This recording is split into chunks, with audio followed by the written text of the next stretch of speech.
Now up to the coroner to sign. Part of that settlement, half of his gross annual pay. We'll fill you in.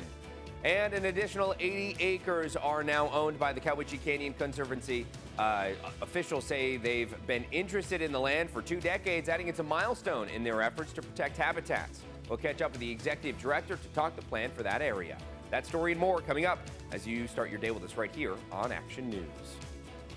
Good Wednesday morning, everybody. I'm Dave Furtado. And I'm meteorologist Jefferson Donovan. And Jefferson, in the world of weather, I'm hoping for another repeat performance as yesterday. We saw temperatures back up into the 70s. It was a gorgeous day, a lot of sunshine. What are we looking at as we wake up this morning? Today is going to be another sunny day, but we're going to see temperatures that are cooler than yesterday. Now, yesterday we saw highs in the mid to upper 70s. Today we will see temperatures primarily in the upper 60s to low 70s. As we do look outside at the Tri-Cities this morning, clouds did roll in yesterday afternoon. Late in the afternoon, we are going to be holding on to some clouds this morning, but by the time we get to your afternoon hours, we will be looking at mostly clear skies once again. In the Tri-Cities this morning, it is 47 degrees. The moon is pretty bright out there. That is something to enjoy. Here's a look at your weather headlines today and going forward. As I've already referenced, temperatures are going to be cooling to more seasonal values today after an abnormally warm Tuesday, Wednesday, and Thursday, or I should say for today and tomorrow. We will also be confronted with gusty wind at times. And then as we get towards Easter Sunday, we will see passing clouds and cooler temperatures. We'll talk more about all of these weather headlines coming up. Thanks, Jefferson. We begin this morning in Yakima County. A man is facing arson charges after being accused of setting a neighbor's detached garage on fire. It happened March 18th on Spruce Street in Yakima. Now, the victim told investigators he and his next-door neighbor had some disagreements. Investigators were able to get security footage that they say shows a person with a canister near the house with a bright light appearing, and then the person running away. Investigators learned that the neighbor had 2 misdemeanor arrest warrants, and when they arrested him, they noticed he was wearing an ankle monitor. They say the ankle monitor device data showed that he was in the same location as in the security camera footage at the time of the fire. And it's now up to Yakima County Coroner Jim Curtis to agree to and sign a resignation settlement, which Yakima County Commissioners agreed to yesterday. KIMA's John Franklin reports on what's in that settlement. This is Agreement 121-2025, separation/resignation agreement with Coroner Jim Curtis. I will entertain a motion. Move to approve Agreement 121-2025. Commissioner Curtis, I will second. All right, it's been moved and seconded. The agreement, if signed by Coroner Curtis, would give him half of his gross annual pay if he resigns, a little over $66,000.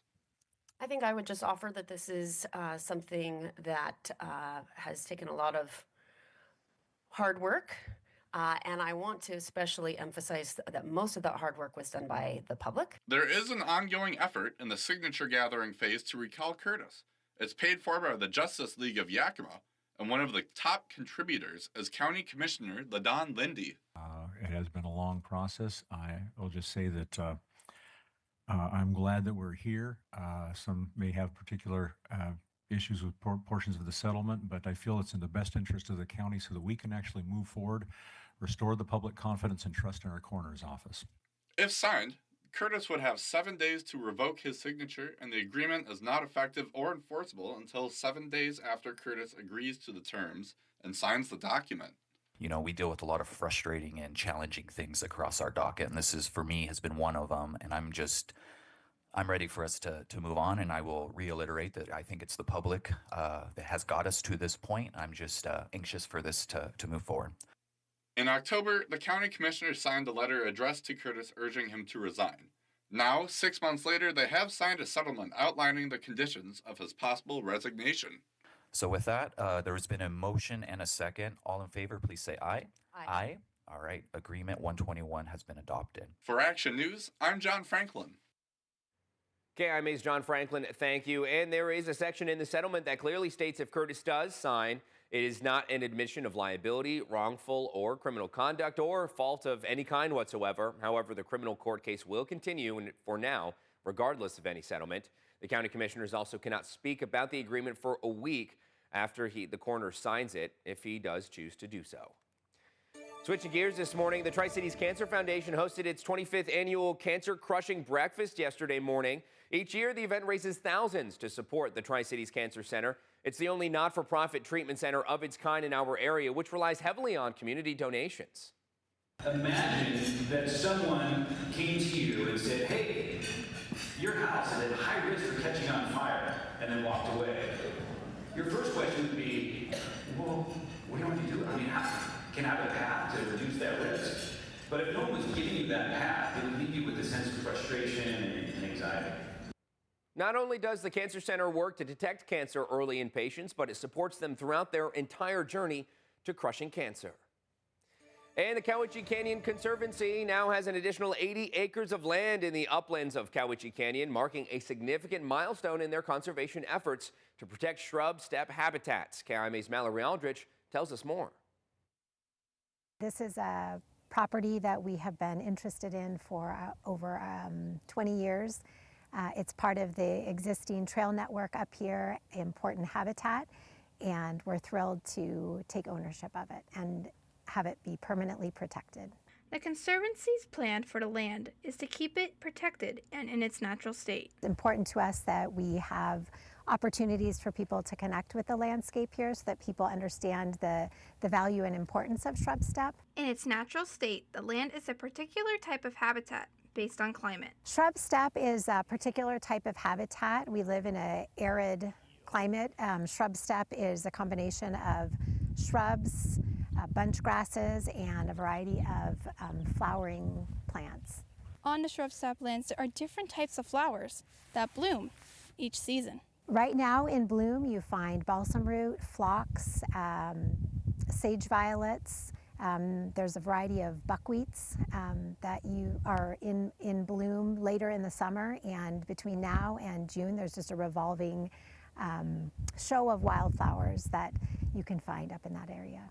Although the Conservancy was able to purchase the land with the community's help, they still need their help to keep the land protected. We need a team of people to help take care of and steward the land, maintain the trails. So that's a way that people can get involved.